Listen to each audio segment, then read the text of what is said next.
दोस्तों, दुनिया भर में बहुत से ऐसे ममालिक हैं जिनकी जंग को आलमी जंग के तौर पर देखा जाता है और जिसको रोकने के खातिर आलमी इदारे भी कूद पड़ते हैं।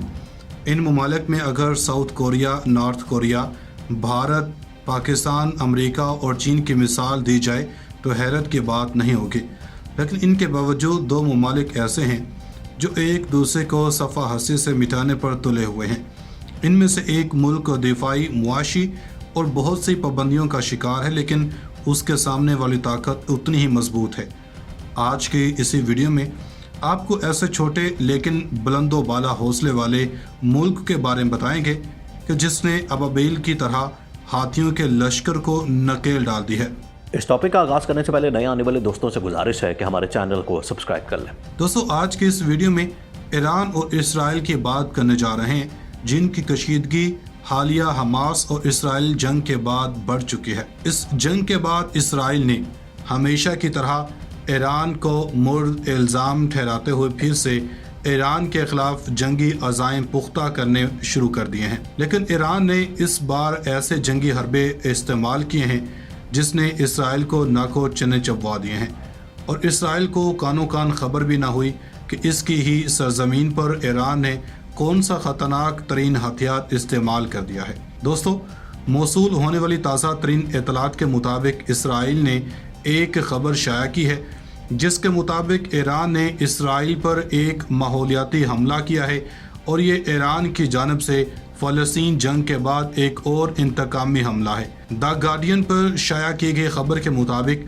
इसराइली हुकाम ने कहा है कि ईरान ने इनके समुंदर में एक ऐसा तेल फेंका है जिसकी वजह से इंसानी बहरान का खतरा है। खबर की गहराई में जाएं तो बहुत से और हकायक से भी पर्दा उठता है। दोस्तों, मामला यहाँ से शुरू हुआ कि एक तेल बरदार जहाज जो कि लीबिया से ईरान तेल लेने आया था और वापसी पर वो रास्ता भूल कर लीबिया मुड़ने की बजाय इसराइल की हदूद में दाखिल हो गया और इसराइली हुकाम की जानब से जो इतलात दी गई हैं उनके मुताबिक इस जहाज ने इसराइली हदूद में आकर तेल लीक करना शुरू कर दिया और इसराइली हुकाम को कई दिन बाद इसकी इत्तला मिली। इसके बारे में तहकीक तब शुरू की गई जब इस साहिल के करीब बहुत सारे जानवर इस जहरीले मादे से मरे हुए पाए गए। इस पर इसराइली साइंसदानों ने तहकीक करने का फैसला किया और नतायज ये अखज़ किए गए कि इस पानी में क्रूड ऑयल फेंका गया है जिसकी वजह से आबादी में बड़े पैमाने पर तबाही का खदशा है।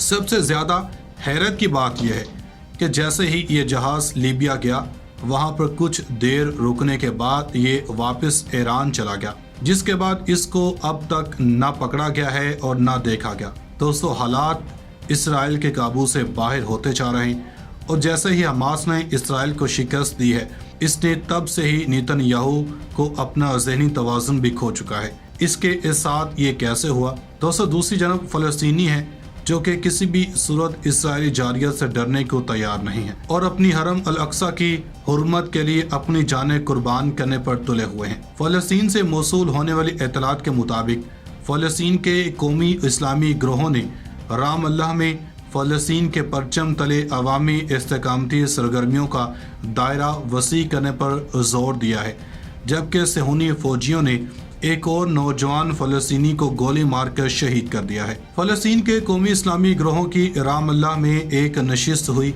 जिसमें आइंदा जुमे को यौम ग़ज़ब मनाने का फैसला किया गया है। फ़लस्तीनी ग्रोहों ने अपनी नशिस्त के इख्तिताम पर ऐलान किया है कि ग़ाज़ब सेहूनी हुकूमत की मसनूई बाइकाट और इस गैर कानूनी हुकूमत के लिए अमरीकी हमायत की मुखालफत में मुश्तरका मौक़िफ़ अपनाने की ज़रूरत है। बयान में कहा गया है कि ग़ाज़ब सेहूनी हुकूमत के मुकाबले में फ़लस्तीन की तहरीक के इस्तेकामत और फ़लस्तीनी कौम की कामयाबी से मसला फ़लस्तीन आलमी बरादरी के एजेंडे में सर फहरिस्त करार पाया गया और ग़ाज़ब सेहूनियों के हमले और जारियतों से फ़लस्तीनी अवाम की मुज़ाहमत इस्तेकामत के अज़म इरादे पर कोई असर नहीं पड़ेगा। दार असना फ़लस्तीन की इस्लामी इस्तेकामती तहरीक हमास के सियासी दफ्तर के नायब सरबरा मूसा अबू मरज़ूक ने बैतुल मक़दस के शहरियों से अपील की है कि वो सेहूनी फ़ौजियों और ग़ाज़ब सेहूनी इंतहा पसंदों की जहरियत का जवाब देने के लिए सहन अल बराक में नमाज अदा करें।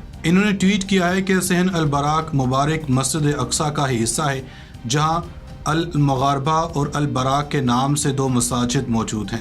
مقبوضہ فلسطین میں مسلمانوں کے قبلہ اول اور حضرت رسول اکرم صلی اللہ علیہ وآلہ وسلم کے معراج کے مقام کا دفاع خدائے سبحان کا عطا کردہ ایک اعزاز اور نعمت ہے، اس لیے صحن البراق اور اس میں نماز کی ادائیگی کو فراموش نہیں کیا جانا چاہیے، اور غاصب صہیونیوں کے لیے یہی بہترین جواب بھی ہوگا۔ دوستو، اسلامی جمہوریہ ایران کی افواج نے الیکٹرانک جنگ کی مشقیں شروع کر دی ہیں، جن میں 4 فوج کے دستے حصہ لے رہے ہیں۔ مرکزی ایران کے صوبے اصفہان کے قریب جاری ان فوجی مشقوں کو اسکائی شیلڈ 1400 کا نام دیا گیا۔